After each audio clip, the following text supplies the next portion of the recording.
Nesporna je činjenica da su dvije kuće bivšeg crnogorskog predsjednika Mila Đukanovića u Nikšićkom naselju Kočani podignute suprotno važećoj planskoj dokumentaciji, pa će se tema o legalnosti spornih objekata ponovo aktualizovati po donošenju novih planskih dokumenata, saopštili su iz Ministarstva prostornog planiranja, urbanizma i državne imovine, uz ocjenu da je ovaj slučaj ispolitizovan.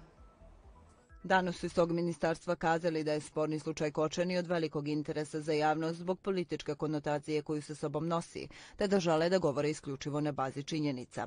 U postupku pred Upravnim sudom postupajući službenici izjasnili su se zašto nije odlučeno po uloženoj žalbi, već se došlo u situaciju da je stranka u postupku podnijela tužbu zbog ćutanja administracije, te zašto u međuvremenu i dalje nema odluke od strane postupajućih ovlašćenih službenika ministarstva u odnosu na izjavljenu žalbu. S obzirom na to da je postupak u toku, ministarstvo ne može izlaziti u javnost daljim informacijama do konačne odluke, naveli su iz ministarstva. Podsjećamo, Urbanističko-građevinska inspekcija Ministarstva prostornog planiranja 4. aprila prošle godine, kada je na čelu tog resora bila Ana Novaković-Đurović, donijela rješenje o rušenju Đukanovićevih objekata u Nikšiću. Upravni sud Crne Gore je 19. aprila ove godine objavio presudu kojom je obavezao Ministarstvo prostornog planiranja, urbanizma i državne imovine da najkasnije 15 dana od prijema presude odluči po žalbama Đukanovića na rješenje o rušenju njegovih kuća u Kočanima. Žalbe u kojima ministarstvo treba da se izjasni podnijete su 12. i 25. aprila prošle godine, a zbog nedonošenja odluke o njima Đukanović je tužio taj resor.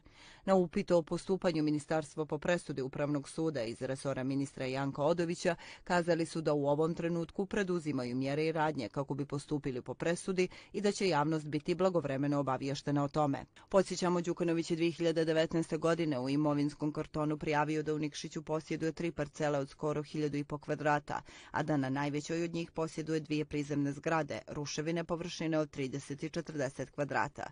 Ipak na snimcima se vidi da nije riječ o ruševinama, već o uređenim funkcionalnim objektima znatno većim od prijavljenih.